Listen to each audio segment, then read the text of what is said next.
Hello Gemini, as your ruling planet moves through the intense sign of Scorpio this month, just for a few more days, and we do see the recent conjunction I talked about last month with Saturn.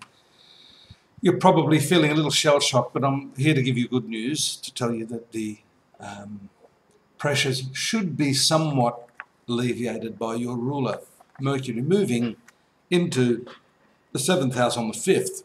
Right now we have a new moon in the 7th house.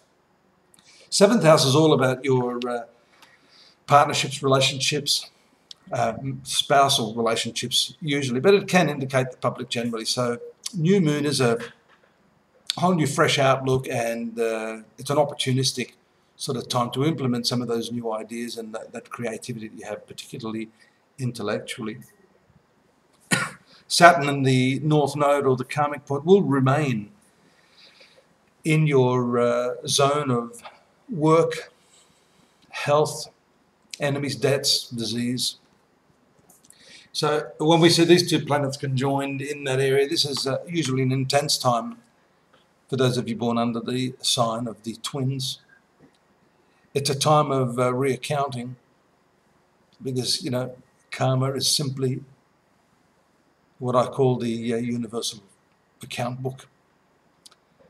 Whether you're in the red or the black, what events are taking place now will tend to balance that.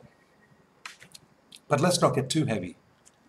The placement of Mercury is good there in the sign of Sagittarius, and there's a very, very welcome conjunction of the Sun and Mercury in this position. We call this Buddha-Ditya Yoga. Buddha is the Sanskrit term for the planet Mercury. Aditya is another name for the Sun. So this gives you great perspicacity, great insight, great communication skills. Not that you don't have that already, but this is a time of the year when you can really, really make an impact on other people. We also see that the planet Venus, one of your better planets, has moved away from that conjunction of Pluto that I talked about last month.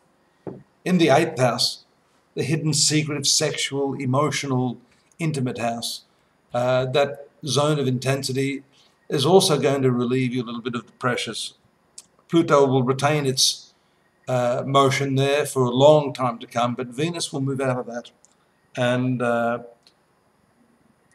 later in the year, early in the new year, head into the 9th zone of travel. So the new year is going to really be a welcome time for you.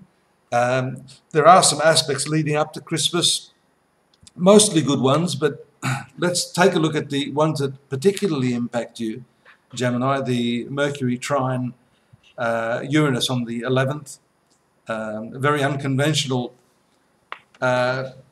composition for attracting bizarre, could I say, friends or circumstances. And also this Uranus, which is in your 11th house, has to do with the fulfillment of your life goals. So some, at least small measure of satisfaction can come, but not in the way you're expecting it. It may be very left of field, but pleasantly surprising to you nonetheless. This is a time of interesting communications, welcome letters, news that you may have not expected, or you just basically said, well, this ain't going to happen, but you'll be pleasantly surprised by that. Take care around the 17th. This is a period when your communications may not at all be welcome. Again, depending on the date you're born under Gemini, this will vary from individual to individual, but you may be a little bit outspoken at this time, and when what is needed is a little bit more diplomacy on your part. Sun moves to the 8th along with Mercury. I talked about this conjunction earlier, 22nd, 24th, all through this period. The very deep analysis of problems, the solving of those problems is very much what I see here. You could be relentless in doing so. You could also alienate people in the process. You need to know when to stop. For those of you that are workaholics, this is not a good time to get your family or loved ones offside by maintaining a position of intransigence or inflexibility. Be a little bit flexible. Put your work to the side at this time and pick it up again in the new year. The possibility of love, new romance after the 25th is on the cards with Mars moving through your 5th house. And again, abruptly, as it moves into that opposition to Uranus, any time over this next month is a very, very good time. However, it does show disputes and differences of opinion with those people you consider your best friends. Now, bear in mind that if you want honesty, you need to be able to handle that. So listen to other people. You don't need to retaliate. And you don't even need to respond to that immediately if what you're hearing is not to your liking. Just rest on it and then come back to it. The final couple of days of the month, there's the hard aspect from your ruling planet to Uranus on the 30th, along with the Sun in hard aspect to Uranus. Again, this is all tied in with very intimate issues associated with friends. You may not agree with what they're doing. You may have a very, very different viewpoint, a very different ethical stand on some matter. You must keep that to yourself, whereas you're likely to be outspoken on these matters, which is only going to make for more tension in your friendships.